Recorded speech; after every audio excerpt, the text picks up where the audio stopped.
No one I know of, அதாவது இந்தியாவில் பார்த்தீங்கன்னா வந்து most people buy gold just to show it off as a ornament, அதாவது வந்து மக்களுக்கு பிடிச்சிருக்குன்னு வாங்குவாங்க. Unless they are really poor people, ரொம்ப போர் பீப்புளாக இருந்தால் மட்டும்தான் வந்து அவங்க வாங்குற கோல்டை வந்து அதை செல் பண்ணி திரும்ப மணியை அவங்க வந்து எடுத்து வேறு ஏதாவது யூஸ் பண்ணுவாங்க. பட் யூஷுவல் மிடில் கிளாஸ் இல்லை ரிச் பீப்புள் என்ன பண்ணுவாங்கன்னா அடுத்தடுத்து கோல்டு வாங்கிட்டே இருப்பாங்க. கோல்டு வாங்கி தே வில் அக்யூமுலேட், பேங்க்கில் வைப்பாங்க, இல்லைனா வீட்டில் வைப்பாங்க, டெபாசிட்டில் வைப்பாங்க. பட் அந்த கோல்டை வந்து விற்கவே மாட்டாங்க. அதை வந்து கோல்டு லோன்னா வச்சு ஒரு மணி எடுப்பாங்களே கண்டி அந்த கோல்டை விற்க மாட்டாங்க.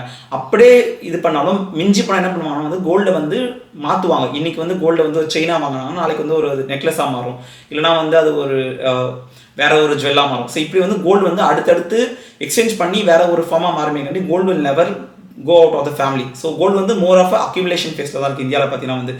ஸோ எப்பயுமே நம்ம வந்து ஒரு இன்வெஸ்ட்மெண்ட் பண்ணுறோம்னா வி ஹவ் டு திங்க் இந்த இன்வெஸ்ட்மெண்ட் நம்ம எப்போ திரும்ப வந்து இந்த ரிட்டர்னை யூஸ் பண்ணுவோம். ஏன்னா ஒரு என் கோல்டு இல்லாமல் இன்வெஸ்ட் பண்ணவே கூடாது. கோல்டு வாங்கி வச்சு டவுரி கொடுக்குறோம், இல்லைனா வந்து மேரேஜ் என் பொண்ணுக்கு கல்யாணத்துக்கு கொடுக்குறோன்றதுலாம் வந்து பழைய கான்செப்ட். இன்றைக்கி நிலைமையில் யாருமே வந்து அப்படி யோசிக்கிறாங்கன்னா வந்து தேர் வேஸ்டிங் தேர் வெல்த். ஏன்னா வந்து அவ்வளோ கோல்டை எடுத்து ஒரு பெண் குழந்தைக்கு கொடுக்குறதுல ஒரு யூஸும் இல்லை.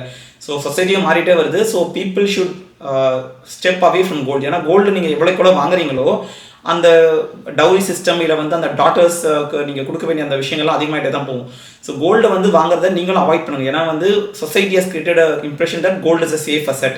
கோல்டு கண்டிப்பாக நம்ம வச்சு கொடுக்கணும் நம்ம குழந்தைங்களுக்கு. அது ஒரு வகையில் உண்மை தான். ஏன்னா கோல்டு வந்து அதோட வேல்யூ ரிட்டர்ன் பண்ணும். ஸோ நீங்கள் உண்மையிலேயே வந்து கோல்டு வாங்குறீங்கன்னா கோல்டு பாராவோ இல்லை கோல்டு காயினாவோ வாங்குவாங்க.